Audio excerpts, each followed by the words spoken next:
चलिए भारत की बात बताता हूं मैं। शुरू करते हैं आज की खबरों का सिलसिला। पहली बड़ी खबर पश्चिम बंगाल से, क्योंकि बंगाल में काउंटिंग से पहले घमासान है। कई जगहों पर स्ट्रांग रूम को लेकर सवाल खड़े हो रहे हैं, तो सुप्रीम कोर्ट तक काउंटिंग का मामला भी जा पहुंचा और आज कई जगहों पर रीपोलिंग के दौरान भी जमकर हंगामा, जमकर बवाल हुआ है। साउथ 24 परगना की ये तस्वीरें आपके सामने रख रहे हैं, जिसे आप देख पा रहे हैं, ये देखिए जरा। और जो इस दौरान झड़प हो गई है वही तस्वीरें हैं। भारतीय जनता पार्टी और तृणमूल कांग्रेस समर्थक आपस में भिड़ गए। सुनिए शोर।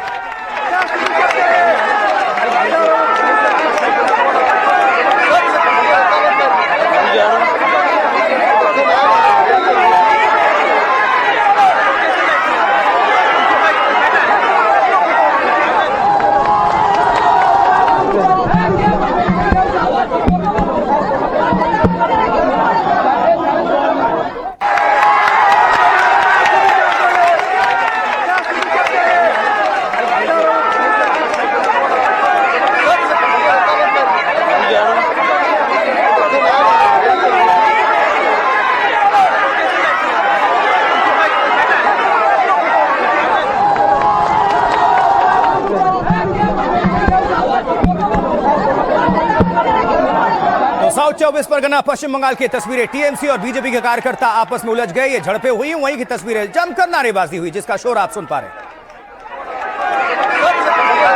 उधर डायमंड हार्बर सीट पर भी स्थानीय लोग बेहद आक्रोशित नजर आए, बहुत गुस्से में नजर आए। ये तस्वीरें आपके सामने रख रहे हैं, सुनिए क्या कहें। 2013 से लेके आज 26 हो गया, ऐसा हो रहा है। क्यों हो रहा है ऐसा? डर के जीने का क्या फायदा है? हम लोग डर से मरा हुआ है, इधर जिंदा तो है लेकिन मरा हुआ है। मैक्सिमम लोग है जो वोट नहीं दिया। हमारा घर में घुस के लोगों को धमकियां दे रहा है, मार रहा है, काटने को, कुचाने को, लड़कियों को रेप करने को। धमकी कौन दे रहा है? यहाँ पे पार्टी जो है, यहाँ पे प्रधान है, वो बोल रहा है कि जहांगीर खान का आदमी जो बोल रहा है कि यहाँ के लड़कियों को रेप करेंगे, मारेंगे, काटेंगे अगर तृणमूल को वोट नहीं दिया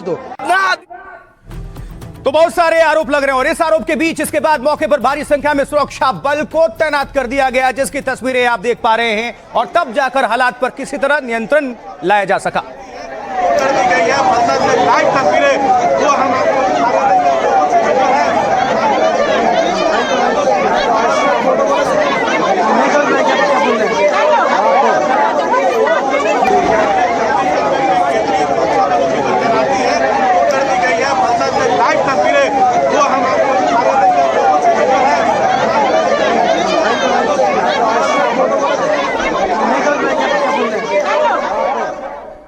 ये एक दो सीट नहीं, अगली भी देखिए। मगरहाट पश्चिम सीट के कुछ बूथ पर आज वोट डाले गए। यहां भारतीय जनता पार्टी उम्मीदवार का टीएमसी कार्यकर्ताओं ने विरोध किया, सुनिए जरा ये।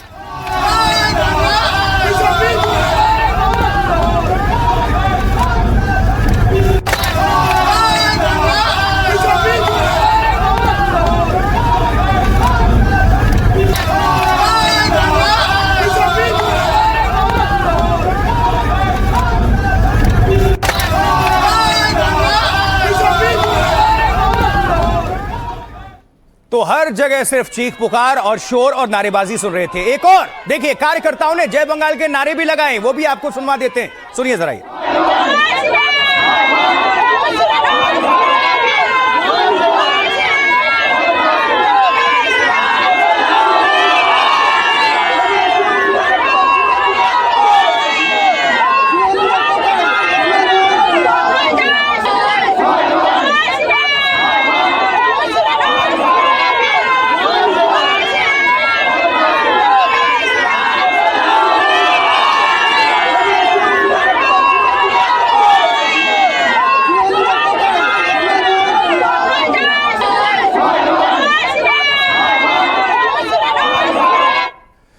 और इस सीट पर मतदान को लेकर बहुत व्यापक कड़े सुरक्षा के इंतजाम किए गए। चप्पे चप्पे पर सुरक्षा बल के जवान ही नजर आ रहे हैं, जिसे आप देख रहे हैं अपने टेलीविजन पर।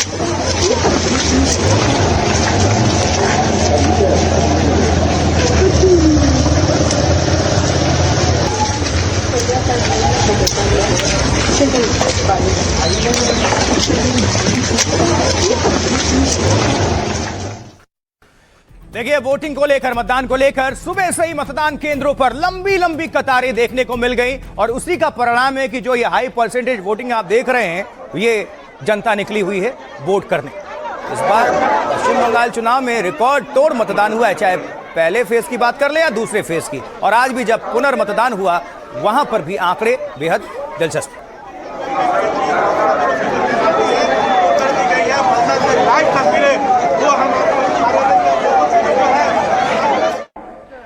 डायमंड हार्बर सीट के कुछ बूथ पर आज दोबारा भी वोटिंग हुई है और वो तस्वीरें आपके सामने रख रहे हैं जब मतदान प्रक्रिया आगे बढ़ रही है।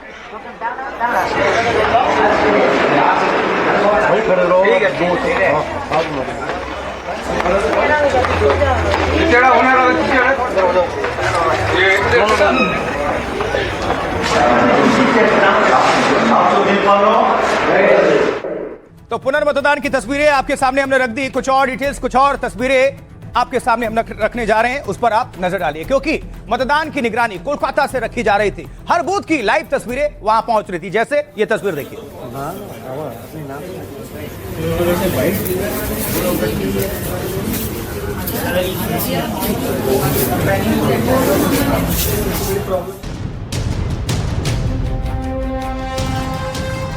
बंगाल में काउंटिंग से 2 दिन पहले स्ट्रांग रूम पर कड़ा पहरा है। कोलकाता में स्ट्रांग रूम में बवाल के बाद आज 2 और मामले सामने आए। कहीं बीजेपी उम्मीदवार ने सवाल उठाए तो कहीं टीएमसी उम्मीदवार ने। क्यों बंद किया? वो तो गलती तो इलेक्शन कमीशन का है। काउंटिंग में नया तरीका ढूंढ रहा है, वो तो समझ गया वो हार रहा है बंगाल से। मुख्यमंत्री जो बयानबाजी कर रहे हैं ना स्ट्रांग रूम के जरिए, वहाँ पे उसका ही खिलाफ चल रहा है। यहाँ पे ये स्ट्रांग रूम जो है अभी स्ट्रांग नहीं है, बहुत ही वीक हो गया, दुर्बल रूम। हम नया नाम रखो इसका, ये अभी तक स्ट्रांग रूम बोलने का कोई हक ही नहीं है। बंगाल में काउंटिंग को लेकर लड़ाई अब सुप्रीम कोर्ट तक पहुंच गई है। अब काउंटिंग से ठीक पहले दोनों ही पार्टी अपने अपनी जीत के दावे कर रही हैं। देखिए, अब जरा समझिए, बंगाल में 15 बूथों पर दोबारा वोटिंग के दौरान हंगामा मचा है। फाल्ता विधानसभा में टीएमसी कार्यकर्ताओं पर आरोप लगा, लोगों ने वोट डालने के बाद मारपीट की शिकायत की है। दूसरे फेज की वोटिंग के दौरान मारपीट की घटना हुई थी, वहां भी लोगों का आरोप वो इसी घटना का शांति से विरोध कर रहे थे। तभी पश्चिम बंगाल पुलिस ने लाठीचार्ज कर दिया। इससे कई लोगों के पैर, सिर और हाथों में चोटें आई हैं। लोगों ने खास समुदाय के लोगों पर हमले का आरोप लगाया है। हाशिम नगर इलाके में स्थानीय लोगों ने सड़क जाम कर दिया। मौके पर सीआरपीएफ और आरएफ के जवान समेत भारी पुलिस बल तैनात हो गए। फाल्ता में ही आपको याद होगा, ईवीएम में बीजेपी के बटन पर टेप लगाए जाने का आरोप लगा। टीएमसी ने भी मगरहाट के अपने कैंप के तोड़े जाने की शिकायत की है और टीएमसी का दावा उनके कार्यकर्ताओं के साथ मारपीट की गई और इसके बाद तृणमूल कांग्रेस समर्थकों ने जमकर नारेबाजी की। इन जगहों पर दूसरे फेज के दौरान वोटिंग हुई। वोटिंग के दौरान ईवीएम से छेड़छाड़ और झड़प की शिकायतें भी मिली थी और इस वजह से इन जगहों पर दोबारा वोटिंग का फैसला लिया गया। अभी कुछ और बूथों पर दोबारा मतदान हो सकते हैं, संभव है। चुनाव आयोग के मुताबिक नतीजों के बाद भी वोट डाले जा सकते हैं। इलेक्शन कमीशन को कई जगहों पर गड़बड़ी की शिकायत दूसरे फेज में मिली थी। इसकी जांच के बाद दोबारा मतदान के आदेश दिए जा सकते हैं और इलेक्शन कमीशन ने बंगाल में 165 अतिरिक्त काउंटिंग और ऑब्जर्वर्स तैनात किए हैं। काउंटिंग को लेकर 77 पुलिस ऑब्जर्वर्स तैनात किए गए हैं।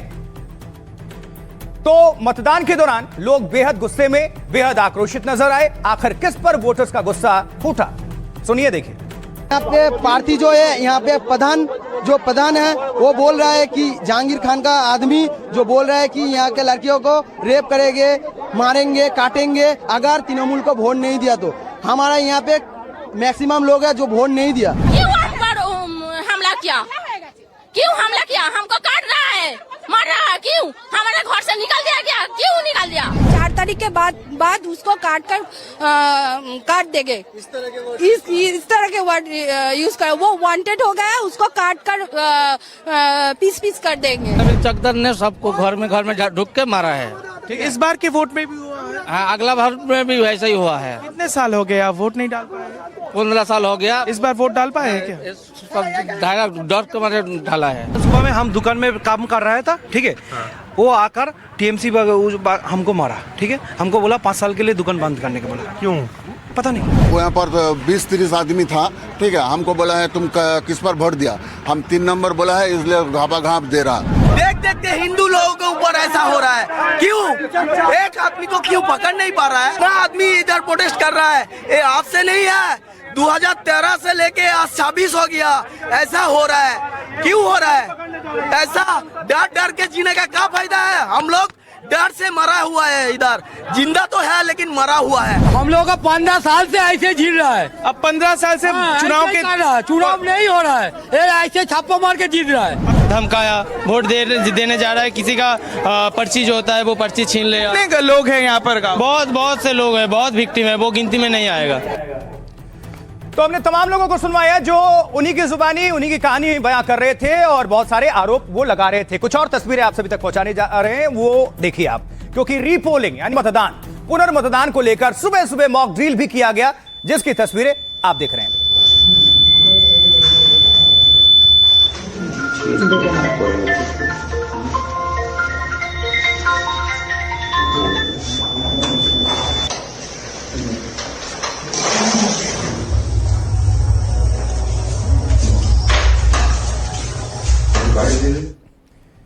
मगरहाट पश्चिम सीट पर भी सुबह से वोटर्स की लंबी कतार देखने को मिल गई, जो अपने मताधिकार का प्रयोग करने पहुंच गए।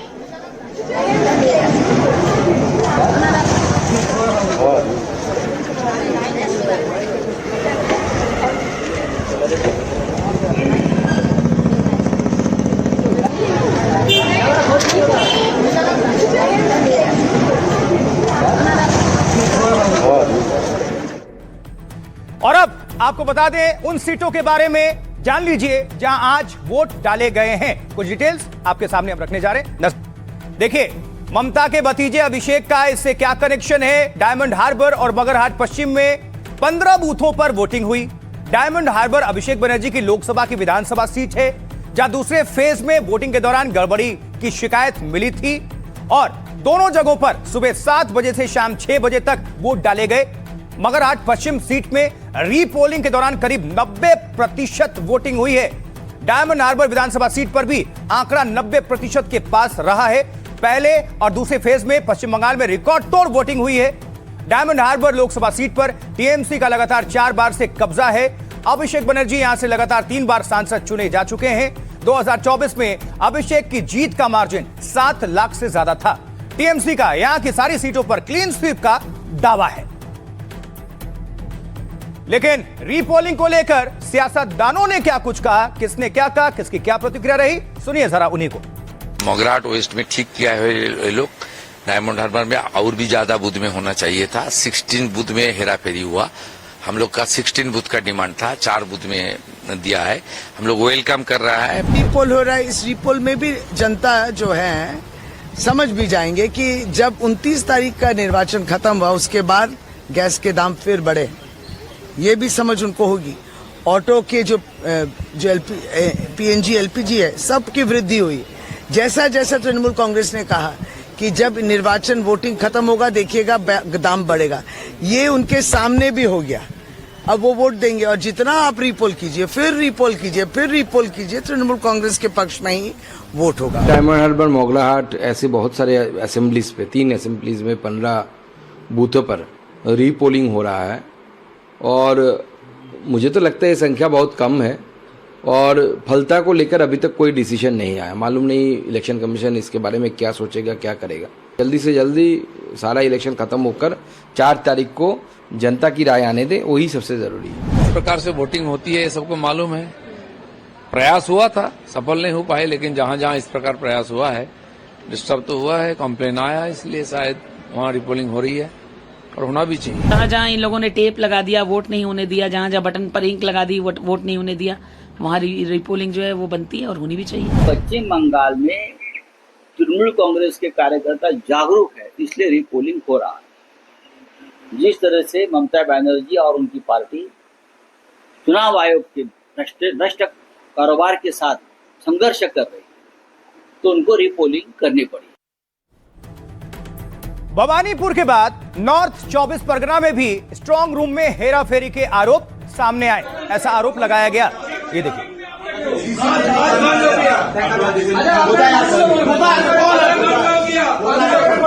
हम लोग सीसीटीवी फुटेज की मांग की, वो हम मेरे साथ बैठ के शेयर किए। वहां पे देखिए, एक नहीं, 2 नहीं, कम से कम 10 से ज्यादा बार वो लोग अपना स्ट्रांग रूम खोले, अंदर घुस रहे, कोई काम करके फिर से बाहर निकल रहे।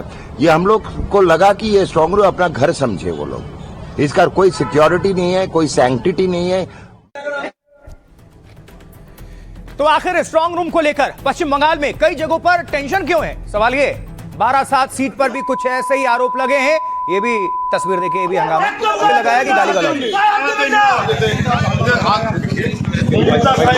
हम लोग था, अब अभी आए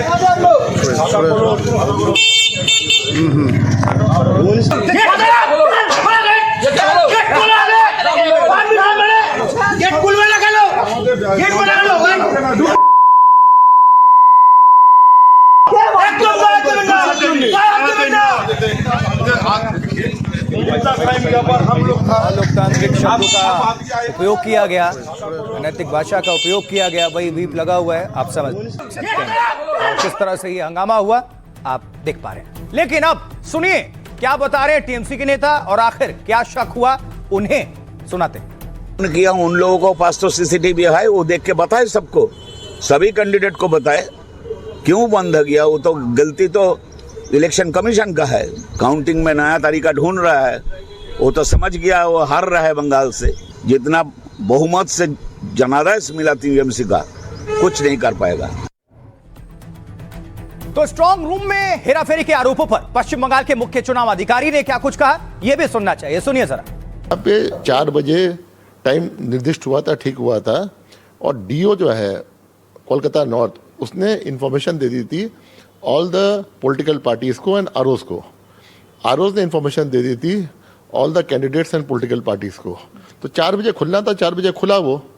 और जो भीतर का सीसीटीवी है, जो आपका बाहर तक सब देख सकते हैं लोग, जहाँ पे पॉलिटिकल पार्टी के लोग 24 घंटे बैठ सकते हैं, उन्होंने हलचल देख के कैंडिडेट को बताया। अगर ऐसा कोई गलत करना होता तो सीसीटीवी में आप कैसे देख लेते बाहर जो कुछ हुआ है कि ईवीएम स्ट्रांग रूम जैसा था वैसे ही बंद है, और ये कार्यवाही जो हो रही है as per rule and law हो रही है, एज पर स्टैट्यूट हो रही है, और ये एक नेसेसरी कार्रवाई है। क्योंकि अगले दिन तो आपको जिसके वोट यहाँ पड़े हैं, जो वोटर किसी और असेंबली क्षेत्र का है, उसको तो जाके आपको 12/7 को देना पड़ेगा। पश्चिम बंगाल मुख्य चुनाव अधिकारी को अभी आप सुन रहे थे, उन्होंने अपना पक्ष रखा, आरोप क्या लगा और मुख्य चुनाव अधिकारी ने भी अपनी तरफ से क्या कहा, दोनों को सुन लिया। लेकिन इस बीच सुरक्षा कर्मियों के रोके जाने के बाद शशि पांजा भी स्ट्रांग रूम जा पहुंचे। ये तस्वीर नए कैंडिडेट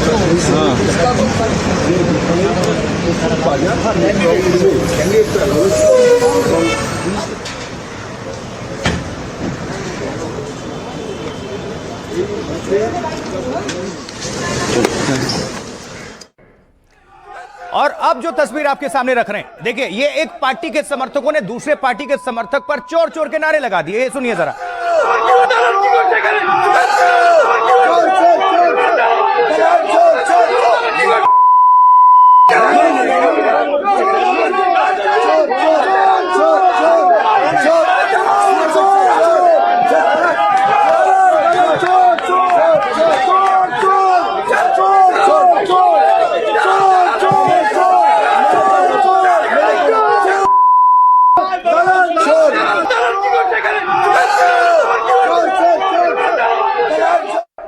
तो ये नारेबाजी, ये शोर आपने सुन लिया, चोर चोर की आवाजें आ रही थी। लेकिन एक और तस्वीर, ये जो आप देख रहे हैं भवानीपुर सीट पर स्ट्रांग रूम की सुरक्षा बेहद ही चाक चौबंद और बढ़ा दी गई और कड़ी कर दी गई। ये निगरानी कई लेयर की सिक्योरिटी है, यहाँ सीआरपीएफ भी है, यहाँ लोकल पुलिस भी है, और सब एजेंट्स तो रहते ही हर एक पार्टी।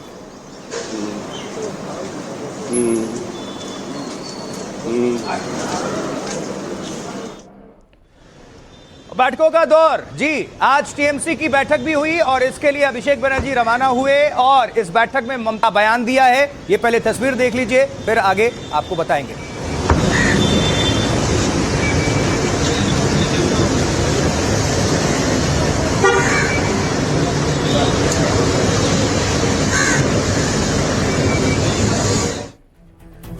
और अब समझिए, देखिए काउंटिंग से पहले ममता बनर्जी ने उम्मीदवारों के साथ बैठक की। इस बैठक में काउंटिंग एजेंट्स भी शामिल रहे। एग्जिट पोल के अनुमानों को ममता ने फिर से सिरे से खारिज कर दिया। इस बैठक में ममता बनर्जी ने एक बार फिर से जीत का दावा किया। ममता ने कहा टीएमसी फिर से भारी बहुमत से सत्ता में वापस आ रही है। ममता बनर्जी ने 200 से ज्यादा सीटों पर जीत का दावा किया। ममता ने उम्मीदवारों से पोलिंग सेंटर पर डटे रहने को कहा है। चाहे रात के 2 ही क्यों ना बज जाए, पोलिंग सेंटर पर डटे रहना है, यह ममता बनर्जी का स्टेटमेंट। ममता ने कहा कि पार्टी की इंटरनल रिपोर्ट एग्जिट पोल से अलग है। ममता बनर्जी का दावा, इंटरनल सर्वे में टीएमसी की सरकार बन रही है। और इसी बीच ममता के खिलाफ भवानीपुर से उम्मीदवार शुवेंदु अधिकारी ने हमला बोल दिया। शुवेंदु का दावा, पश्चिम बंगाल चुनाव में बीजेपी की जीत होगी, हमें सरकार बनाने के लिए जरूरी सीटों से ज्यादा बहुमत आएगा। शुवेंदु का दावा है ममता सरकार की हार होने जा रही है। तृणमूल कांग्रेस की सरकार बंगाल से जाने वाली है, उनकी विदाई होने वाली है। सत्ता से बाहर होते टीएमसी बर्बाद हो जाएगी। टीएमसी के स्ट्रांग रूम के वीडियो को ड्रामा बताया शुवेंदु अधिकारी ने। यानी ममता बनर्जी ने हमला बोला और जवाबी पलटवार शुवेंदु अधिकारी की तरफ से। लेकिन इस बीच जो रिएक्शंस आ रहे हैं आपको सुनवा देते, सुनिए। मुझे लगता है एक इंडिकेशन है कि ममता बनर्जी और उनकी पार्टी मान चुकी है कि वो विरोधी पक्ष में बैठने वाले हैं। इसीलिए धरना करने का काम किसका होता है? विरोधियों का होता है। तो ममता बनर्जी और उनकी पार्टी ने अभी से ही मान लिया है कि वो हार गए हैं और वो विरोधी पक्ष में बैठने वाले हैं और उनका विरोधी पक्ष वाला मोड जो है पार्टी का वो ऑन हो चुका है। मुझे तो लगता है तृणमूल का बहुमत आ जाएगा। ममता बनर्जी तो बोली है कि 2/3 मेजोरिटी हमें मिलेगा, वही मुझे लगता है। मेरा कितना सीट आएगी मेरे को अभी नहीं बोल सकता, वेट कर लीजिए ना। मेरे को सपोर्ट भी नहीं, कोई सरकार नहीं बनेगी मेरे को। जो जनता के सामने हार गया है वो कहीं नहीं जीत सकता है। हार की ये सिलसिला शुरू हुआ 4 तारीख, हार के वो बाहर जाएंगे सत्ता से। Mamata Banerjee is going to have a huge victory Monday. तो वो लोग एकदम आखिरी टाइम तक इरेगुलरिटीज, बायसनेस कोशिश कर रहा है, उससे कुछ नहीं होगा। लेकिन ये जो कंस्पिरेसी वो लोग कर रहे हैं, 1 इंच जमी भी हम लोग नहीं छोड़ेंगे। पश्चिम बंगाल की जनता ने ममता जी को खारिज कर दिया, इस सरकार को उखाड़ कर फेंक दिया। तृणमूल कांग्रेस नाम का जो पॉलिटिकल पार्टी है, ये पॉलिटिकल पार्टी है या दूसरा कुछ है? ये लेकर तो हर यूनिवर्सिटी में पीएचडी होगा। चलिए, हर एक पार्टी अपने अपने हिसाब से दावे कर रही है, चाहे टीएमसी हो या फिर भारतीय जनता पार्टी। सबको पूर्ण उम्मीद है कि पूर्ण बहुमत उन्हीं की सरकार लेने जा रही है और जनता उन्हीं पर विश्वास करने जा रही है। कुछ और बातें, क्योंकि सबसे अहम यह भी है इस बीच कि बंगाल काउंटिंग पर सुप्रीम फैसला भी आया है। क्या है वो फैसला, नजर डालिए। देखिए, बंगाल में काउंटिंग को लेकर आज बड़ी सुनवाई हुई। पश्चिम बंगाल में काउंटिंग को लेकर सुप्रीम कोर्ट में जो सुनवाई हुई, अहम, सुप्रीम कोर्ट की 2 जजेस की बेंच ने इस मामले की सुनवाई की, जहां तृणमूल कांग्रेस ने काउंटिंग में केंद्रीय कर्मचारियों की नियुक्ति का विरोध किया था। टीएमसी की याचिका पर कपिल सिब्बल ने दलील पेश की। इलेक्शन कमीशन को अपने फैसलों के समर्थन में ठोस आंकड़े पेश करने चाहिए। प्रत्येक बूथ पर गड़बड़ी की आशंका किस आधार पर जताई गई है? चुनाव आयोग ने यह जानकारी पहले क्यों नहीं साझा की? वो काउंटिंग में केंद्र सरकार से जुड़े कर्मचारियों की नियुक्ति कर रहे हैं। संबंधित सर्कुलर डीईओ को जारी किया गया था, लेकिन इसकी जानकारी उन्हें 29 अप्रैल को मिली। चुनाव आयोग ने नियमों के मुताबिक नियुक्ति का हवाला दिया। चुनाव आयोग ने कहा कि हम नियमों के मुताबिक ही तमाम प्रावधान कर रहे हैं। सुप्रीम कोर्ट, मतगणना पर्यवेक्षक और मतगणना सहायक केंद्र सरकार या राज्य सरकार के हो सकते हैं। इसका विकल्प खुला है, इसलिए जब यह विकल्प खुला है तो हम ये नहीं कह सकते कि अधिसूचना नियमों के विपरीत है। नियमों के तहत दोनों पदों पर केंद्रीय अधिकारियों की नियुक्ति भी संभव है। चुनाव आयोग के फैसले में दखल देने की कोई जरूरत नहीं है। सुप्रीम कोर्ट से यह फैसला है। कपिल सिब्बल ने, जिन्होंने दलील पेश की टीएमसी की तरफ से, और बाकी के कुछ और अन्य नेता जो हैं, उनकी क्या इस पर प्रतिक्रिया आई है, सबको सुनिए। सुप्रीम कोर्ट ने कहा है follow it in letter and spirit. इसमें मेरे लगने की क्या बात है, मुझे क्या लगना है? आश्वासन है कि जो उनका खुद का सर्कुलर है उसको लागू करेंगे, both in letter and spirit. राजनीति में चुनाव तो लड़ सकते हो, लेकिन ऐसा ना हो कि सारा देश, मतलब कि आपकी सारी सरकार एक प्रदेश के खिलाफ चुनाव लड़ रही है। ऐसा नहीं होना चाहिए। लेवल प्लेइंग फील्ड होनी चाहिए। इस प्रकार से तृणमूल कांग्रेस ने अनर्गल निराधार आरोपों को मुद्दा बनाकर सर्वोच्च न्यायालय जाने का प्रयास किया, ये भी उनकी चिर परिचित छटपटाहट और बौखलाहट का ही एक प्रमाण है। सर्वोच्च न्यायालय ने भी आज स्पष्ट रूप से संवैधानिक दृष्टि से किसी चुनावी प्रक्रिया में हस्तक्षेप करने से की तृणमूल कांग्रेस की याचिका खारिज कर दी। हम लोग भी एक मामला किए थे हाईकोर्ट में, जो फिर सुप्रीम कोर्ट में गई। हम लोग ने कहा अब वो खुशी हो या दुखी हो कोई बात, अब वो चर्चा नहीं है, सुप्रीम कोर्ट बोल दिया है, तो हम लोग इस पे नजर रखे, जो हम लोग को मान्यता देना पड़ेगा और कुछ नहीं। शिकायत करने की हक सबका है, ममता बनर्जी की भी है। बातों बातों में हाईकोर्ट सुप्रीम कोर्ट चले जाना और सरकारी खजाना, हाईकोर्ट और सुप्रीम कोर्ट की जो लॉयर बैरिस्टर जो है उनको जेब में पैसा डालना, ये जो केंद्रीय बल की तैनाती से लोग बिना डरे चुनाव में शिरकत किए, मतदान किए। फर्क यही है इसमें और कुछ नहीं। बंगाल में चुनाव में धांधली, चोरी, लूट, डराना, भयभीत की माहौल पैदा करना, ये आम बात है। सारे बंगाल के आम लोग इसमें भारी भरकम परिचित भी है। वो जानते हैं चुनाव में टीएमसी क्या करते हैं और अब चुनाव में क्या हो। चलिए, ये तो बात हो गई चुनाव की, तनाव की, कुर्सी की, सत्ता की। लेकिन अब हम बात करेंगे जिंदगी की कीमत की। देखिए, मध्य प्रदेश जबलपुर, दर्दनाक हादसा, जिसमें सबसे बड़ा सवाल यही उठ रहा है कि क्या जिंदगी से कीमती थी लाइफ जैकेट। मध्य प्रदेश के जबलपुर में जो कुछ भी हुआ, क्रूज डूबने से हादसा हुआ, उसने पूरे देश को झकझोर कर रख दिया है। अभी भी कुछ लोग लापता हैं, जिसके लिए 50 घंटे बाद भी सर्चिंग जारी है। ये जो तस्वीर दिखा रहे हैं वही दिखा रहे हैं, सर्च ऑपरेशन चलाया जा रहा है। वहां पर तमाम जो एजेंसियां हैं और अधिकारी हैं और सेना के जवान भी मौजूद हैं, क्योंकि आज भी एक शव निकाला गया है 48 घंटे के बाद।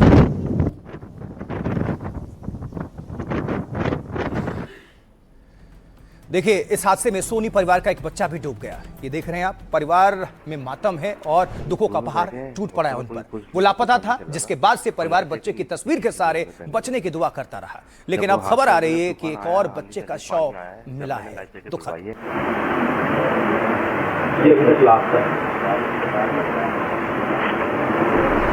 क्रूज में बैठे हैं, उस समय कोई कुछ नहीं था, तूफान नहीं चल रहा था और लाइफ जैकेट नहीं थी किसी को उनमें पहनने के लिए।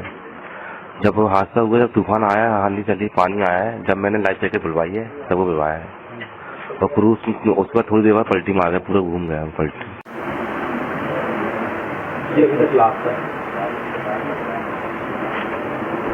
हम लोग क्रूज में बैठे हैं, उस समय कोई कुछ नहीं था, तूफान नहीं चल रहा था और लाइफ जैकेट नहीं थी किसी को उनमें पहनने के लिए।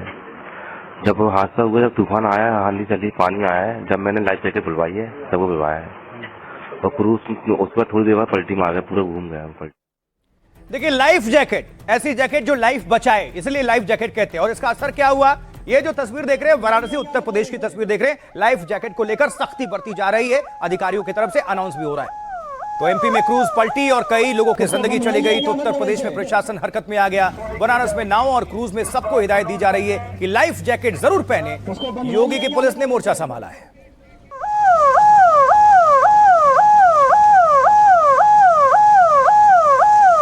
उसको बंधवाइए, क्या मतलब ऐसे की जाएगी, इस बात को नोट कर लें। उसको बंधवाइए, क्या मतलब ऐसे। देखिए, जबलपुर जैसा हादसा ना हो, इसके लिए सतर्कता बरती जा रही है, लेकिन इसे जरूरी है कि लगातार बरती जाए, क्योंकि फिर किसी की जिंदगी ना जाए। और क्योंकि दिल्ली का परिवार भी हादसे का शिकार हुआ है, जिसके बाद शव उनके घर लाया गया है। दुखद।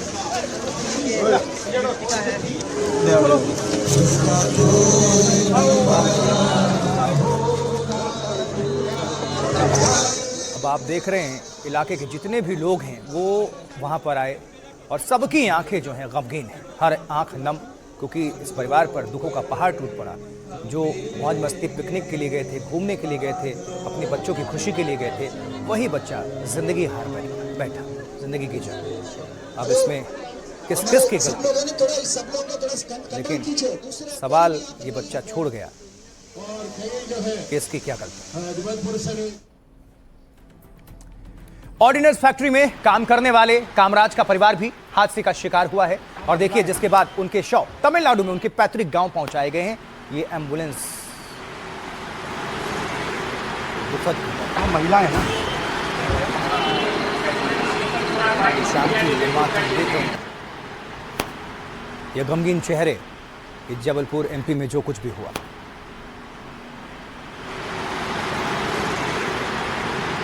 महिला है ना, मौत सामने खड़ी थी, बच्चे बिलख रहे थे, किसी भी वक्त जिंदगी डूबने वाली थी। आंधी तूफान में फंसी क्रूज में पानी भरने लगा, लेकिन अब तक कई लोगों के बदन पर लाइफ जैकेट नहीं थी। होती कैसे? जिनके ऊपर जिम्मेदारी थी जैकेट बांटने की, वो लापरवाह थे, तभी तो ऐन मौके पर लाकर जैकेट का पैकेट खोला। मगर तब तक मौत ने रास्ता बना लिया था। खराब मौसम, बद इंतजामी और नियमों की अनदेखी के बाद इतना बड़ा हादसा हुआ तो सरकार ने एक्शन लिया और 5 लोगों पर कार्रवाई हुई है, लेकिन उनमें भी छोटी मछलियां हैं। अब तक बड़े अधिकारी और जिम्मेदारों पर कोई गाज नहीं गिरी है। पीड़ित पूछ रहे हैं, इनका नंबर कब आएगा? छोटे छोटे अधिकारियों पर कार्रवाई होगी, बड़े वाले भी बचे हुए हैं, ये भी सवाल उठ रहा है, उनको क्यों बचाया जा रहा है? जी, जिस दिन यह हादसा हुआ उस दिन मौसम खराब होने वाला था। इसके लिए मौसम विभाग ने ऑरेंज अलर्ट जारी किया हुआ था। आंधी की चेतावनी के बावजूद क्रूज को पानी में उतार दिया गया, लेकिन क्रूज के पायलट महेश पटेल ने दावा किया है कि हमें खराब मौसम होने की कोई जानकारी नहीं दी गई थी। तो क्या मौसम की जानकारी छुपाई या फिर नजरअंदाज कर दी गई? ये हम सब लापरवाहियां बता रहे हैं। पहले हमने लापरवाही नंबर 1 बताई, अब नंबर 2 की बारी है। नजर डालिए ये लापरवाही कौन सी है। एनडीटीवी के कैमरे पर क्रूज पायलट ने कहा कि मैंने मदद मांगी थी। महेश पटेल का दावा है कि उन्होंने रिसेप्शन को यह सूचना दी थी, कहा कि मौसम खराब है, हादसा हो सकता है, तो दूसरी नाव भेज दीजिए। अगर ऐसी सूचना थी तो फिर वैकल्पिक इंतजाम क्यों नहीं किए गए? और लापरवाही नंबर 3, ये जो देख रहे हैं, लाइफ जैकेट ही गायब। गहरे पानी में जान बचाने वाली लाइफ जैकेट दबाकर रखी गई थी। वो आप सबने भी तस्वीरें देखी होंगी। हादसे से पहले के वीडियो में दिखा कि सबने जैकेट नहीं पहनी थी और यहां तक कि क्रूज में पानी भरने के बाद कुछ लाइफ जैकेट्स बांटे गए थे, जबकि नियमों के मुताबिक ऐसी जगह लाइफ जैकेट जरूरी है, पहनकर ही आप जा सकते हैं। तो चंद पैसों की खातिर लोगों की जिंदगी से खिलवाड़ क्यों किया गया? और लापरवाही नंबर 4, रेस्क्यू टीम लेट हुई।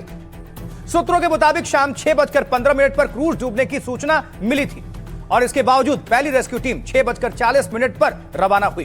दावा है कि निकलते वक्त रेस्क्यू टीम की गाड़ी ही चालू नहीं हो पाई, स्टार्ट नहीं हुई। उपकरणों को दूसरी गाड़ी में शिफ्ट किया गया और दूसरी टीम भी 7 बजे निकली।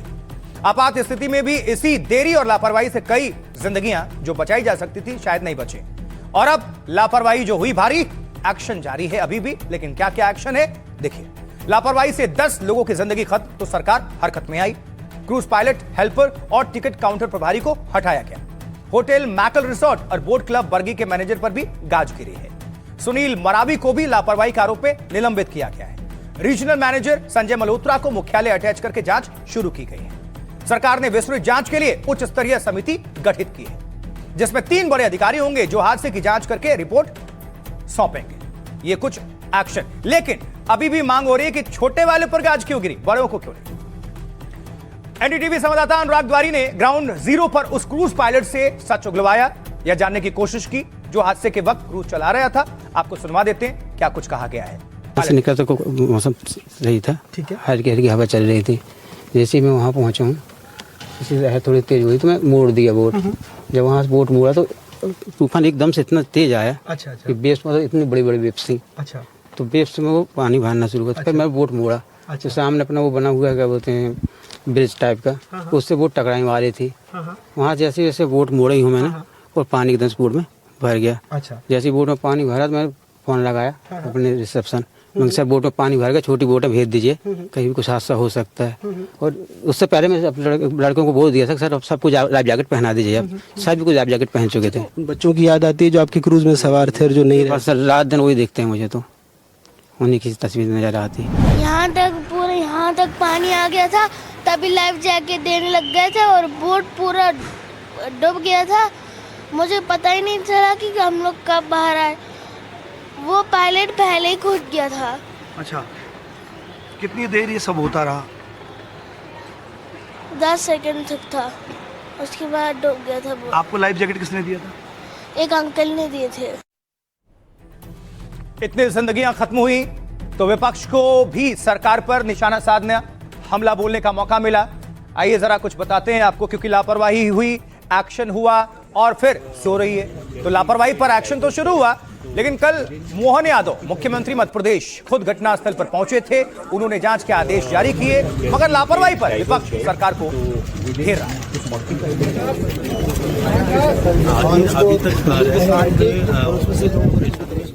अब जरा आपको सुनवाएंगे कांग्रेस नेता और मंत्री इसको लेकर क्या कुछ कह रहे हैं, किस तरह से सरकार पर हमला बोल रहे हैं।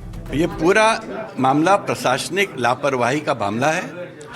ये प्रशासन का डिपार्टमेंट ही चलाता था, चाहे आउटसोर्स करके चलाता था। कोई लाइफ गार्ड्स नहीं थे, कोई बोट्स, स्पीड बोट्स नहीं थी, कोई ट्यूब नहीं थे। ये जो परिस्थिति भागते हुए तुरंत पहुंच जाते हैं। वहाँ के लोकल वर्कर्स मदद करके उन्होंने 2-3 घंटे तक लोगों को बचाया। येलो अलर्ट था, प्रशासन के द्वारा येलो अलर्ट जारी किया गया था। इसका मतलब ये है कि क्या वो बोट वहाँ से क्रूज हिलना भी था, सवारियों को क्या उस पर सवार भी होना था। आज तक प्रशासन लगभग चौथा दिन आज है, ये नहीं बता पा रहा कि उस क्रूज के ऊपर सवार यात्री कितने थे। इसमें माननीय मुख्यमंत्री ने जांच के आदेश दिए हैं और इससे हमारी पर्यटन की गतिविधियां बहुत प्रभावित होगी, क्योंकि पर्यटन में जब आदमी जाता है पर्यटन के लिए तो सुरक्षा चाहता है। यदि सुरक्षा नहीं है तो ये हमारी व्यवस्था में एक प्रश्न चिन्ह है। मुझे लगता है हमारे मुख्यमंत्री जी ने जांच के आदेश भी दिए हैं और इस दिशा में जो भी जिम्मेदार लोग होंगे उनके खिलाफ सख्त कार्रवाई। लेकिन देखिए, सियासत के बीच यह हादसा प्रशासन के लिए भी गले की हड्डी बन गया है। एक तरफ तो लापरवाही पर आलोचना हो रही है और दूसरी तरफ खराब मौसम से रेस्क्यू ऑपरेशन में अड़चने भी आ रही हैं। ये देखिए,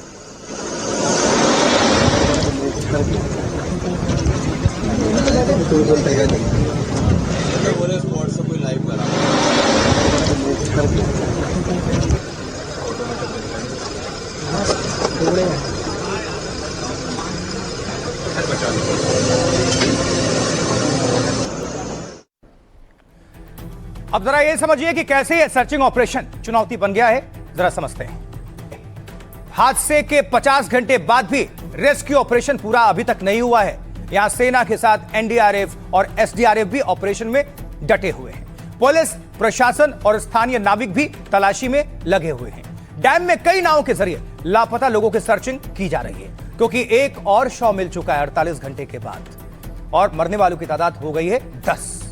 देखिए, अभी 3 लोगों का कुछ पता नहीं है, क्योंकि क्रूज डूबने के बाद से 28 को सुरक्षित निकाल लिया गया था और जबकि अब तक 10 लोगों की मौत के बाद उनके शव भी बरामद किए जा चुके हैं। लेकिन बाकी लोगों की तलाश के लिए गोताखोरों की विशेष टीम भी बुला ली गई है, जो पानी में 120 मीटर अंदर तक जाकर रेस्क्यू कर सकते हैं। वैसे ये डैम रिपेयर का काम करते हैं, मगर अब सर्चिंग कर रहे हैं।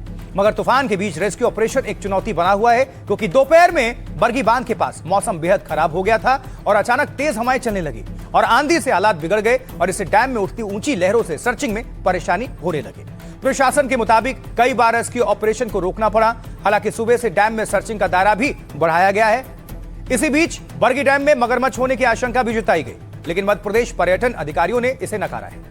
उनका कहना है कि घटनास्थल पूरी तरह पथरीला है, इसलिए क्रूज डूबने की जगह मगरमच्छ नहीं देखे गए हैं।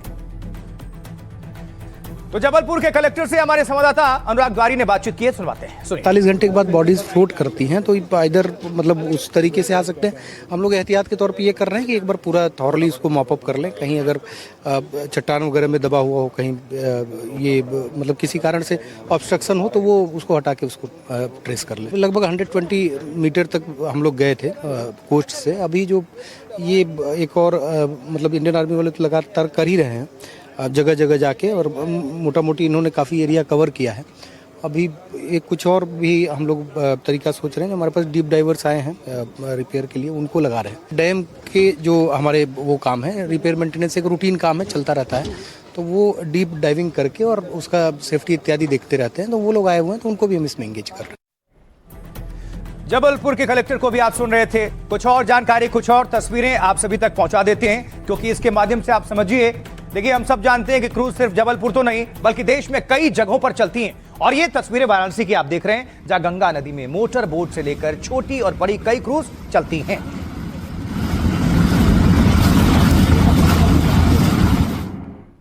तो वाराणसी में अगर नाव में सैर सपाटा कर रहे हैं तो प्रशासन अब सख्ती से लाइफ जैकेट पहना रहा है, उसका असर भी दिख रहा है। आप देखिए कि ज्यादातर लोग लाइफ जैकेट पहने हुए नजर आ रहे हैं आपको। ये बोट देखिए, सब चौकन्ना है। हालांकि ये बहुत पहले से फैसला हो जाना चाहिए था, क्योंकि हमने देखा था कि मथुरा में भी हादसा हुआ था, वहां पर भी कितने श्रद्धालु मारे गए थे।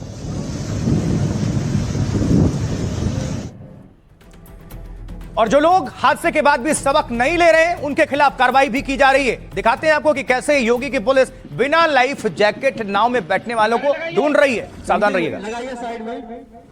साइड में लगा भाई, ये देखो सबका जैकेट खुला हुआ है, जैकेट पहने हो, बेल्ट बांधे हो, वो क्या किया, वो खुला हुआ है, वो खुला हुआ है, ये खुला हुआ है। साइड में लगाइए, लगाइए लगाइए लगाइए, लगा भाई, हेलो हेलो, लगाओ। साइड की जान की फर्क, और आप लोगों को भी अपनी जान की चिंता नहीं है क्या? चलिए उधर लगाइए, हाँ लगाइए। जैकेट है जिसमें बांधने वाला, किसी जैकेट में है तुम्हारे? कहाँ, हम तो एक भी नहीं बना, एक में भी नहीं बना, इसी 3 में है बस, 3 में लगे हैं बस, बाकी जितने भी पहने समझ में नहीं आता है। तो किसी भी खबर को देखिए या सुनिए तो सिर्फ दुख मत मनाइए, बल्कि सबक भी लीजिए। ये आपके लिए भी एक सबक है। लाइफ जैकेट इसका नाम है, लाइफ बचाने का काम करता है। देखिए अब लाइफ जैकेट यानी जिंदगी बचाने वाला ऐसा उपकरण जो पानी में डूबने से किसी इंसान को बचाए रखता है। आप डूबेंगे नहीं। ये जैकेट तैरने वाले पदार्थ यानी ऐसे फोम से तैयार होते हैं जो बहुत हल्का होता है, ताकि पानी में डूबने ना पाए। ये डूबता नहीं। जैकेट का बाहरी हिस्सा नायलॉन या पॉलिस्टर से तैयार होता है। ये बहुत मजबूत होते हैं और धूप या खारे पानी में जल्दी खराब नहीं होते हैं। इन लाइफ जैकेट में अक्सर एक ऐसा टेप लगा होता है जो अंधेरे या खराब मौसम में लाइट पड़ने पर आसानी से दिखता भी है दूर से ही, ताकि लाइफ जैकेट पहना व्यक्ति पर रेस्क्यू टीमों की नजर पड़ जाए आसानी से। यह सिर्फ तैरने का सहारा नहीं, बल्कि काफी वक्त तक बचाए रखती है आपको पानी के ऊपर, क्योंकि इन्हें पहने रखे तो पानी की सतह पर तैरते हैं आप, डूबते नहीं है। इसमें लगा वाटरप्रूफ कपड़ा और फोम पानी को सोखता नहीं है, ऑब्जर्व नहीं करता। यह शरीर के घनत्व को पानी की तुलना में कम कर देता है, जिससे पानी शरीर को ऊपर धकेलता है और आप डूबते नहीं हैं। अच्छी क्वालिटी की लाइफ जैकेट्स कुछ ऐसे ही डिजाइन की जाती हैं, जिससे वो व्यक्ति को पानी में सीधा रखती हैं। अगर कोई व्यक्ति पानी में गिरकर बेहोश भी हो जाए तो वो जो भी जैकेट पहना है उसका चेहरा और नाक पानी से ऊपर रख देता है, ताकि वो सांस ले सके और पानी में लंबे वक्त तक जिंदा रह सके। लाइफ जैकेट बहुत सुरक्षित है, लेकिन इसकी भी कुछ सीमाएं हैं। अगर जैकेट ढीली, पुरानी और फटी हुई तो काम नहीं कर पाती, और ठीक से बांधा भी कीजिए। ये सब कुछ आपकी जानकारी के लिए हमने पहुंचाया।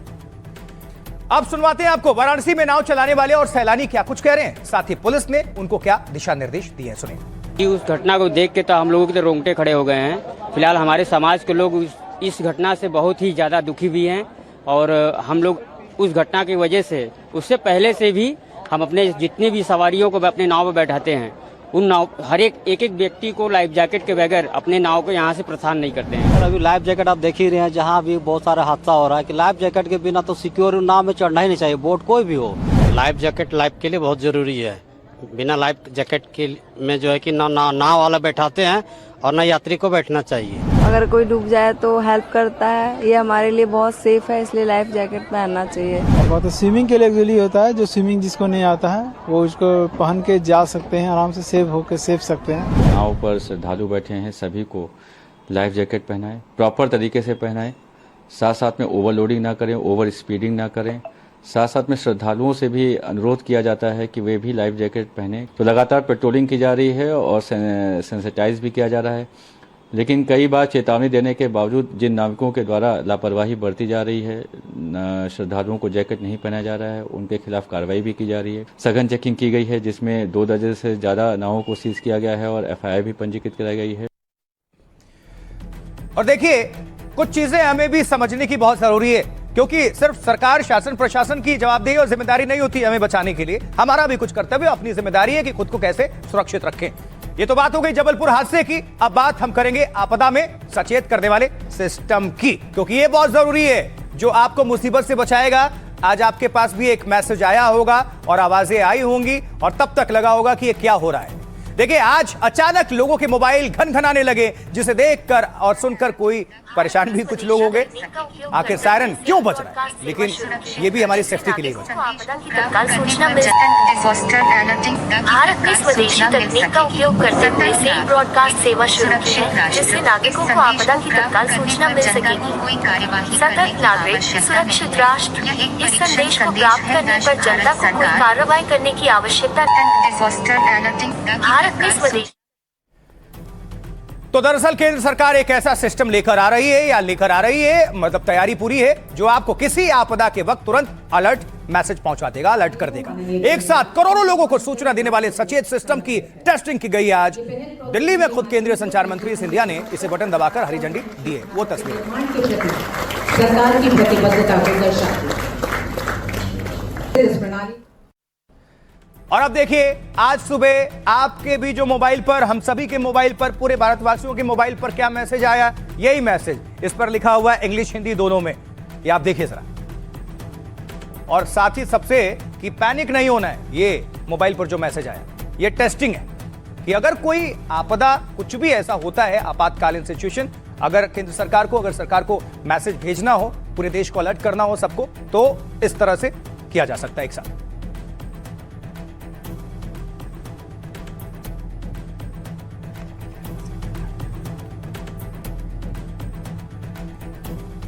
अब जरा समझिए कि आखिर सरकार ने क्यों यह मैसेज भेजा था। देखिए, अब देश भर में आज सुबह जब 11:45 हो रहे थे, तभी अचानक सबके मोबाइल पर एक साथ घंटियां गनगनाने लगी, मोबाइल पर एक साथ सायरन की आवाज सुनाई देने लगी हमें, और मोबाइल की स्क्रीन पर हिंदी अंग्रेजी में एक मैसेज आया था। यह मैसेज फ्लैश हुआ तो फोन अलर्ट और वाइब्रेट करने लगा। जैसे ये सायरन बजा तो कई लोग परेशान भी हो गए, उसमें से सभी शामिल होंगे, आप में से भी, हम भी उसमें थे। तुरंत लगता है कि क्या इस तरह की आवाजें आ रही हैं। कई लोगों को समझ नहीं आया, वो कंफ्यूज हो गए। कुछ सेकंड तक सायरन बजने के बाद ये फिर बंद हो गया, और उसके बाद मोबाइल पर मैसेज पढ़कर भी सुनाया गया, जिसमें कहा गया कि भारत ने स्वदेशी तकनीक का इस्तेमाल कर सेल ब्रॉडकास्ट सेवा शुरू की है। ये उसी का टेस्ट मैसेज है, यानी टेस्टिंग। सरकार ने कहा कि इसका मकसद आपदा में तत्काल सूचना पहुंचाना है पूरे देश को। यह संदेश देश भर में करोड़ों मोबाइल पर एक साथ दिया गया। यह मैसेज राष्ट्रीय आपदा प्रबंधन प्राधिकरण यानी कि एनडीएमए ने भेजा था। हालांकि सरकार ने कहा कि घबराने की कोई जरूरत नहीं है, नो पैनिक, क्योंकि इमरजेंसी में सूचना देने वाले सिस्टम का परीक्षण किया गया है। यह मैसेज हिंदी और अंग्रेजी के साथ साथ सभी क्षेत्रीय भाषाओं में भी भेजा गया। इस पर जनता को कोई कार्रवाई करने की जरूरत नहीं है। सरकार ने कहा 19 से ज्यादा भाषाओं में 134 अरब अलर्ट भेजे जा चुके हैं। अब आपको सुनवाएंगे आम लोग और साइबर एक्सपर्ट्स क्या कह रहे हैं। पवन दुग्गल साइबर एक्सपर्ट हैं, इस पर उनकी प्रतिक्रिया और साथ ही आम लोगों की। तो बहुत अच्छा मतलब इनिशिएटिव है कि गवर्नमेंट के पास ऐसा कुछ होगा कि हम अलर्ट हो जाए, कोई भी प्रॉब्लम अगर होगा हमारे कंट्री में, किस तरह के अनहोनी का सूचना पहले मिल जाए, इससे नागरिक अपने आप को जो है सुरक्षित महसूस करता है, सुरक्षित स्थान पर चला जाएगा। इसके लिए सभी मैसेज भेजने वाले को, सभी सुरक्षा कर्मियों को एवं सरकार को भी धन्यवाद देता हूं। अच्छा है, कोई इमरजेंसी हो, अर्थक्वेक हो या सुनामी हो या और भी कोई सरकार ने इमरजेंसी इत्तला करना हो, तो I think it will help and warn people in time. इससे जो आकस्मिक जो दुर्घटनाएं होती थी या दुर्घटनाएं पे कमी आएगी। वर्ष लगातार तैयारी कर रहा है कि वो अपना जो डिजिटल इंफ्रास्ट्रक्चर है उसको वो टॉप लेवल, टॉप गियर पर ला सके। और इस संदर्भ में जब हमारे राष्ट्र में जब कभी भी कोई डिजास्टर इशू होगा, तो एटलीस्ट सरकार के पास ये सुविधा होनी चाहिए कि वो तमाम नागरिकों को उनके मोबाइल फोन पर एक संदेश पहुंचा सके कि साहब ये एक आपदा आई है, डिजास्टर आया है, तो कृपया आप इसके लिए सावधानी बरत लीजिए। देखिए, सभी इसे, खासकर आम लोग और आप में से भी बहुत सारे लोग होंगे जो अभी देख रहे हैं, सुन रहे हैं और रिलेट कर रहे हैं इस खबर को, तो सभी ने इसको, इस पहल को सराहा है कि एक अच्छा कदम है, अलर्ट भेज दिया जाए पहले तो। अब मोबाइल टावर के जरिए इस सिस्टम से आपको मुसीबत से बचाने का तरीका खोजा गया है।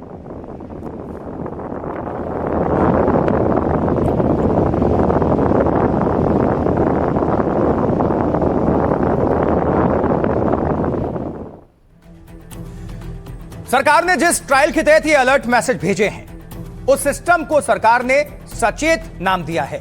सचेत का पूरा नाम है system for advance communication and holistic emergency transmission, यानी आपात स्थिति में संचार का एक ऐसा एडवांस तरीका। इस अलर्ट सिस्टम को सरकारी संस्था C.DOT ने बनाया है। इमरजेंसी में तुरंत अलर्ट देने के लिए इसे तैयार किया गया है। इसके लिए सेल ब्रॉडकास्ट तकनीक यानी कि CBS का इस्तेमाल होता है, और जिसके लिए एनडीएमए ने मोबाइल SMS को सेल ब्रॉडकास्ट से सीधा जोड़ दिया है, क्योंकि SMS करने पर संदेश एक नंबर से दूसरे नंबर पर जाता है, और जबकि CBS में इलाके के सभी फोन पर एक साथ मैसेज पहुंच जाता है। इससे किसी इलाके में सक्रिय मोबाइल पर एक साथ अलर्ट भेजे जा सकते हैं। ये तकनीक किसी इलाके में लगे मोबाइल टावर की सहायता लेती है और यानी कि आपके इलाके के टावर पर जितने भी मोबाइल एक्टिव है उस वक्त उनको इमरजेंसी के समय रियल टाइम सूचना पहुंचाई जा सकती है। लेकिन इसके लिए आपके मोबाइल में नेटवर्क का होना बेहद जरूरी है, ये गौर करिएगा। अगर फोन नेटवर्क में है और सीबीएस फीचर एक्टिव है तो मैसेज आता है, और सीबीएस तकनीक के लिए इंटरनेट जरूरी नहीं है, बिना इंटरनेट भी चलेगा। इसे सभी 36 राज्यों और केंद्र शासित प्रदेशों में एक्टिव कर दिया गया है। अब सुनिए केंद्रीय संचार मंत्री सिंधिया और साइबर एक्सपर्ट इस बारे में क्या कह रहे हैं। सेल ब्रॉडकास्टिंग सॉल्यूशन आज आपदा के वातावरण में सुरक्षा को सुनिश्चित करने के लिए देश की जनता के हाथों में और एनडीआरएफ के हाथों में सबसे उपयोगी एक साधन के रूप में आज उतर चुका है। आज 12 करोड़ यूजर्स को ये अलर्ट मैसेज उसी समय पे गया। ये 21 भारतीय भाषाओं में ब्रॉडकास्ट होगा और इस टेक्नोलॉजी को किसी सब्सक्राइबर डेटाबेस की जरूरत नहीं है। सेलुलर ब्रॉडकास्ट अलर्ट सिस्टम जो है ये स्पेशली उन डिसएडवांटेजेस को ओवरकम करता है, वेदर आपका मोबाइल साइलेंट में हो, यहां तक भी मैं बोलूंगा कि मोबाइल फोन में अगर सिम कार्ड भी नहीं है, अगर वैलिड सिम प्लान भी नहीं है यानी रिचार्ज नहीं किया हुआ है, डेटा कनेक्शन नहीं है, तो भी ये मैसेज डिलीवर होता है और वो सायरन जो इमरजेंसी अलर्ट का जो साउंड है वो मोबाइल फोन में आता है। क्यों आता है? Because it is connected to a nearest cellphone tower. सिर्फ आपका मोबाइल अगर एयरप्लेन मोड पे है या पावर्ड ऑफ है, ये 2 मोड पर छोड़कर अगर आपका मोबाइल फोन कोई भी मोड में हो, उसमें बैलेंस हो, रिचार्ज हो, न हो, डेटा पे कनेक्टेड हो, शायद कोई टैब्स में भी जिनमें सिम कार्ड नहीं होता है, सिर्फ वाईफाई को कनेक्टेड होते हैं, उनमें भी ये मैसेज जो है वो डिलीवर हुआ है। तो ये समय की मांग है और सरकार की एक अच्छी पहल है, इसको सब सराह रहे हैं। हर एक आम जनता, हर तरफ से यही प्रतिक्रिया आ रही है। चलिए आगे बढ़ते हैं और आज की एक और बड़ी खबर आप सभी तक पहुंचाते हैं। हम बात करने जा रहे हैं आम आदमी पार्टी छोड़ने वाले सांसद पर एफआईआर को लेकर। देखिए, अभी कुछ दिन पहले ही संदीप पाठक ने आम आदमी पार्टी छोड़कर भारतीय जनता पार्टी का दामन थाम लिया, कमल थाम लिया, और ये उसी समय की तस्वीरें आप देख पा रहे हैं जब बीजेपी हेडक्वार्टर पहुंचे थे राघव चड्ढा संदीप पाठक के साथ, और मित्तल भी थे वहां, और नितिन नवीन आपको नजर आ रहे हैं। ये उस वक्त की तस्वीर।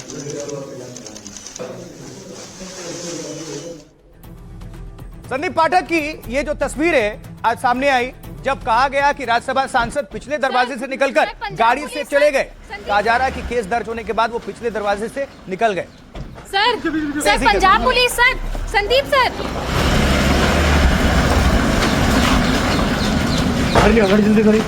संदीप जी। और इसके बाद संदीप पाठक के घर पर दिल्ली पुलिस ने पहरा बढ़ा दिया और संदीप पाठक के घर की तस्वीरें ये भैया आप देख रहे हैं, ये देखिए।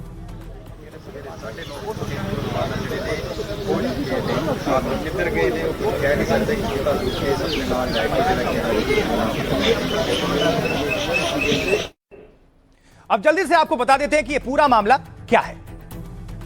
देखिए, कुछ दिन पहले ही संदीप पाठक राघव चड्ढा के साथ भारतीय जनता पार्टी में शामिल हुए। संदीप उन 7 राज्यसभा सांसदों में से एक थे जिन्होंने आम आदमी पार्टी छोड़ दी थी, और अब पंजाब में इन्हीं संदीप पाठक के खिलाफ 2 एफआईआर दर्ज कर दिए गए।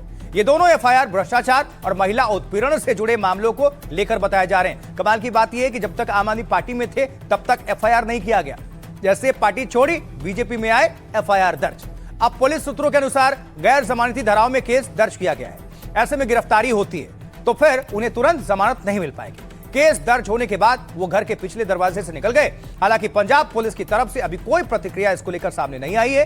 हालांकि संदीप पाठक का कहना है कि उन्हें किसी एफआईआर की जानकारी नहीं है। और इसी बीच राज्यसभा सांसद के घर पर दिल्ली पुलिस ने तैनाती भी बढ़ा दी है।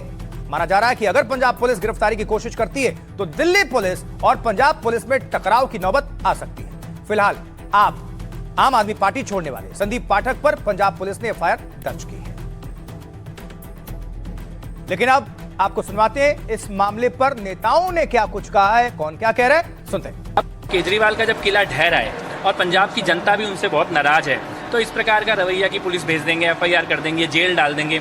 मुझे नहीं लगता संदीप पाठक हो या कोई भी इन चीज़ों से डरने वाला है। और ये केजरीवाल का जो दोहरापन है वो और उजागर हो रहा है। है आम आदमी पार्टी का वेंडेटा प्रो मैक्स। अरे ये भ्रष्टाचार के मामले 7-8 दिन में हुए क्या?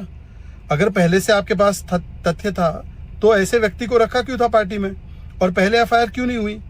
अब इनको जाकर करप्शन के केसेस समझ में आ रहे हैं या बाकी केसेस समझ में आ रहे हैं? अरविंद केजरीवाल जी आज तक कर क्या रहे थे? जब आपने इन्हें राज्यसभा सांसद बनाया संदीप पाठक जी को, तब आपने बैकग्राउंड चेक नहीं किया। जब आपने इन्हें राष्ट्र महासचिव बनाया तब बैकग्राउंड चेक नहीं किया। आज जबकि भाजपा में चले गए तो आपको सारे करप्शन के जो इश्यूज हैं उनके समझ आ रहे हैं, दिख रहे हैं। ना तो पाठक साहब डरते, ना ही बीजेपी का कोई कार्यकर्ता डरता, ना ही जाखड़ साहब डरते। इन्होंने जितने पर्चे कराने करा लें, पर आपके माध्यम से मैं केजरीवाल साहब को कहना चाहूँगा, केजरीवाल साहब जिनके अपने घर शीशे के हों, दूसरों पे पत्थर नहीं फेंका करते। यहाँ तो हर शाख पे उल्लू बैठा है। मदमस्त मुख्यमंत्री, नशा में एडमिनिस्ट्रेशन, झूमे जा सरकार, तो निकलेगा ऐसा वारंट, फिर से कोर्ट देखेगा। देखिए राजेंद्र गुप्ता के यहाँ रेड किया, मित्तल जी के यहाँ रेड किया, हाईकोर्ट ने फटकार लगाई। अब संदीप पाठक पे नॉन बिलेबल वारंट। ये बदलाखोरी की भावना है। जो कल तक आपका संगठन मंत्री था, वैचारिक मतभेद से वो आपको छोड़ के जाता है। आपका घिनौना भ्रष्टाचारी चेहरा देखने के बाद वो आपका साथ छोड़ता है। आज वो अपराधी हो गया जो कल तक आपकी सरकार चला रहे थे। देखिए, इससे पहले भी आम आदमी पार्टी छोड़ने वाले नेताओं पर कार्रवाई हुई है। किस किस पर यह एक्शन हुआ, क्या कार्रवाई हुई है, बता देते हैं। राघव चड्ढा का नाम सबसे पहले। राघव ने आम आदमी पार्टी छोड़ी तो पंजाब सरकार ने Z+ सिक्योरिटी वापस ले ली, हटा दी। हालांकि इसके बाद दिल्ली पुलिस ने राघव चड्ढा को सिक्योरिटी प्रदान की। अब उन्हें CRPF से सुरक्षा मिल गई है। हरभजन सिंह, पूर्व क्रिकेटर और राज्यसभा सांसद को पंजाब सरकार ने सुरक्षा दी थी, लेकिन उन्होंने पार्टी छोड़ी तो पंजाब पुलिस ने Y कैटेगरी सुरक्षा हटा दी। हालांकि इसके बाद तुरंत दिल्ली से CRPF के 7 जवान उनके घर पहुंचे और हरभजन सिंह ने इस फैसले को हाईकोर्ट में चुनौती भी दी है। कोर्ट ने केंद्र और पंजाब सरकार से जवाब मांगा है कि सुरक्षा क्यों हटाई गई। राजेंद्र गुप्ता का भी नाम शामिल है। आम आदमी पार्टी छोड़ते ही राज्यसभा सांसद राजेंद्र गुप्ता की फैक्ट्री पर छापा पड़ गया। पंजाब प्रदूषण कंट्रोल बोर्ड की टीम ने उनकी फैक्ट्री पर छापेमारी की।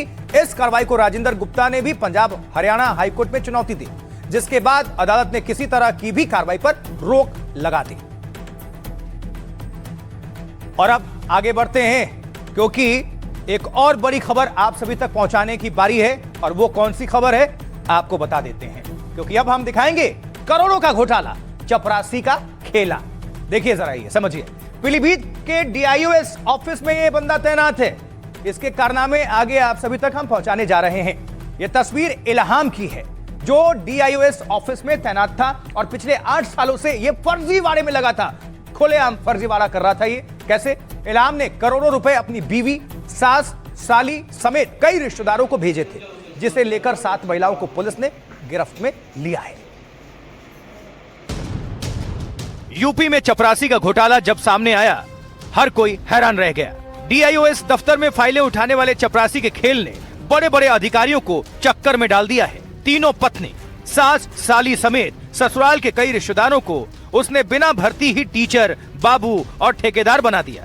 8 सालों तक वो ऐसे ही फर्जीवाड़े का खेल चलाता रहा है और रुपए पर हाथ साफ करता रहा है। अब इस मामले के खुलासे से यूपी में हड़कंप मच गया है।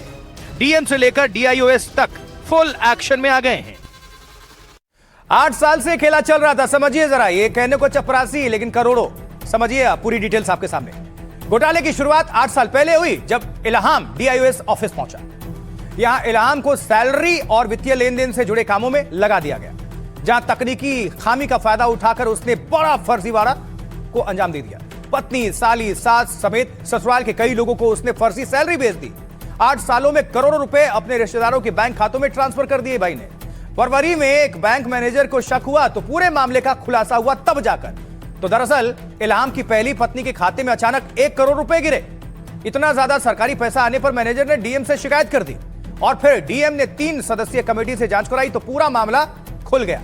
पता चला कि इल्हाम 2018 से ही रिश्तेदारों को फर्जी सैलरी भेज रहा था। पत्नी, साली, सास और ससुराल के कई लोगों को शिक्षक और बाबू भी इसने बना दिया था, इस चपरासी ने। हालांकि उसने नाम दूसरे इस्तेमाल किए थे, लेकिन खाते इन्हीं के इस्तेमाल किए गए। जांच में पता चला कि इस दौरान उसने करीब 8 करोड़ 15 लाख रुपए ट्रांसफर किए। 8 करोड़ 15 लाख। यह पैसा पत्नी और ससुराल वालों के साथ ही करीब 53 खातों में भेजा गया था। इन बैंक खातों में जमा 5 करोड़ 50 लाख रुपए को फ्रीज कर दिया गया है और साथ ही इन सभी संदिग्ध बैंक खातों को लेकर फिलहाल जांच की जा रही है। दो पत्नी सास साली समेत करीब 7 महिलाओं को पुलिस ने गिरफ्तार किया है। आरोपी की पहली पत्नी पहले ही गिरफ्तार हो चुकी है, हालांकि वो अभी जमानत पर है। मुख्य आरोपी चपरासी इल्हाम ने भी हाईकोर्ट से अग्रिम जमानत ले रखी है। फिलहाल सरकारी पैसे के गबन के पूरे मामले पर पुलिस अभी तफ्तीश कर रही है। यह पूरा खेल। इस पूरे मामले को लेकर पीलीभीत के एसएसपी विक्रम दहिया का क्या कुछ कहना, सुनते हैं। उनके अकाउंट में कुल 8 करोड़ 15 लाख की धनराशि गबन करके ट्रांसफर की गई थी। इसमें से हमने 5 करोड़ से ऊपर की धनराशि को फ्रीज करा दिया है और आगे भी विवेचना सख्त रूप से जारी रहेगी। इसमें जितना भी पैसा गया है सरकारी धनराशि, चाहे वो आखिरी में प्रॉपर्टी खरीदने के लिए प्रयोग किया गया हो या किसी अन्य कारण के लिए प्रयोग किया गया हो, हर कारण का पता लगाया जा रहा है, सारी प्रॉपर्टियों को खंगाला जा रहा है और जितनी भी धनराशि है उसको सरकारी खाते में वापस लाने का पूर्ण प्रयास किया जा रहा है। जो प्रॉपर्टी है वो भी सब सीज की जाए। चलिए इसी के साथ आज भारत की बात बताता हूं। मेरे साथ इतना ही। उम्मीद करते हैं कि प्रोग्राम आपको अच्छा लगा होगा। मुझे आशुतोष चतुर्वेदी को दीजिए आप इजाजत, लेकिन अब से थोड़ी देर के बाद आपसे फिर होगी मुलाकात रात 10 बजे एनडीटीवी इंडिया पर। ममता एक स्ट्रीट फाइटर देखना ना भूलें। आप सभी दर्शकों को नमस्कार।